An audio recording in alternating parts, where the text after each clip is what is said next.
I remember having in middle school of at what point is a cookie no longer a cookie? Like if you picture a chocolate chip cookie and it's being broken in half, is at that point it's still a cookie? As you begin to break off the pieces bit by bit, crumble by crumble, at what point does the cookie cease to be a cookie and just a crumb? Or if you think about a Lego, my son loves to build Legos, and inevitably in his curiosity, pieces begin to fall off as he tries to understand the makeup of that Lego. At what point is the Lego no longer a completed set? Is it 3 pieces? Is it 4 pieces? Is it 8 pieces? Is it half the pieces? At what point does the Lego constitute being that imagined, desired state of being? My wife, who's a full-time mental health counselor, would describe these scenarios as like a jar with marbles. If you think about trust in relationships, and each building block of trust in a relationship is like a marble being placed in a jar. If there is a disruption of that trust, if there's a breakdown of that trust, is it the whole jar that's being shattered in that moment or just a few pieces? There's this idea in psychology that's known as cognitive dissonance, where in your own state of being, in your own state of consciousness, you can have a point of discomfort. And this is what the discomfort looks like. I'm from the Midwest, specifically from the south side of Chicago. If I am a fan of Michael Jordan, I think Michael Jordan is the greatest basketball player of all time. And I also am a fan of Calvin Klein clothing. When I learned that Michael Jordan is the spokesperson for Hanes, I have a form of cognitive dissonance. Why? If Michael Jordan, who is my greatest in terms of all athletes, especially within basketball, is also a proud proponent of Hanes, then either I need to change my view of Michael Jordan or I need to change my view of Hanes. Now, within this concept is really this belief that humans want to get back to a state of equilibrium. They want to get back to a state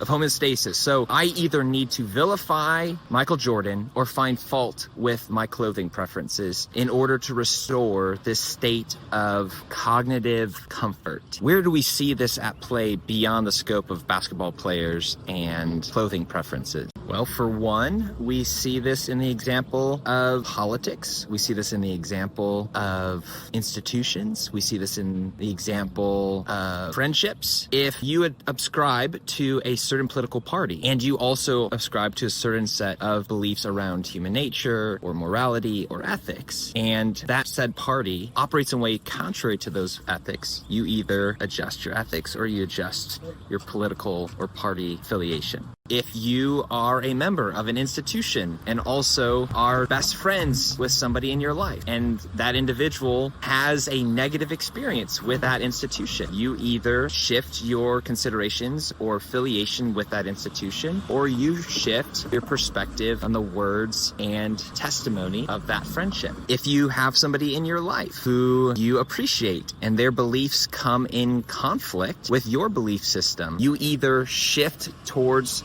the ways that you relate to and view the world, or you shift and adjust your way of relating to this person. And here is where the tension of the cookie and the crumb, the Lego and the piece, the trust jar comes into play. How quickly do we throw out the jar? How quickly do we discredit the Lego set? How quickly do we throw away the cookie is really rooted in our ability to lean into discomfort. When I moved to Atlanta in 2015, I moved with an intentional goal of working alongside new American communities. And at the time, those beliefs were not at odds with the narrative in our country of wanting to care for these dear families, like that family whose tragic loss of their son was publicized globally through the media. But after the Paris shootings, there was suddenly dissonance of a tension between our beliefs and openness to care for those who are hurting with our own desire for safety. And unfortunately, that was built upon layers then of also political ideology, party preference, and your own beliefs on ethics. Suddenly, my work was not simply Lane coming to work alongside a community with specific needs. My work was now inseparable from political party, from beliefs, from ethics. And what was so striking, sobering, confusing, disorienting, fill in the blank of a loss of words was dear friends of mine who had years of capital, who had years of Lego pieces, who had years of trust marbles in our relational tank,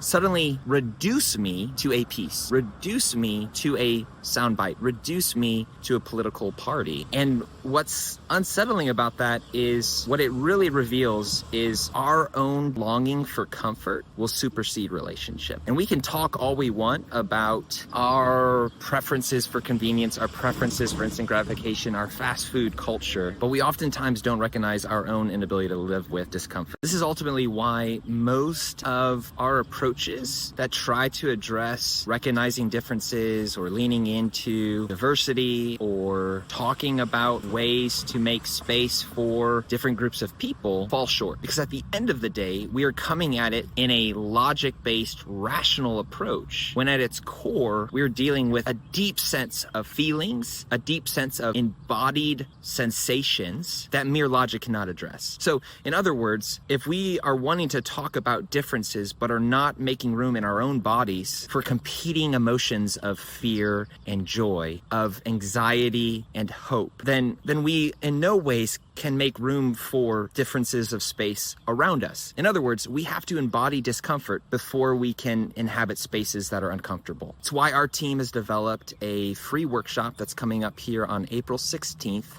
around this topic of difference is not a bear. In this, we're going to unpack why our bodies are uncomfortable with differences, where that discomfort arrives, and how to actually be grounded and rooted in the ways that we are experiencing this.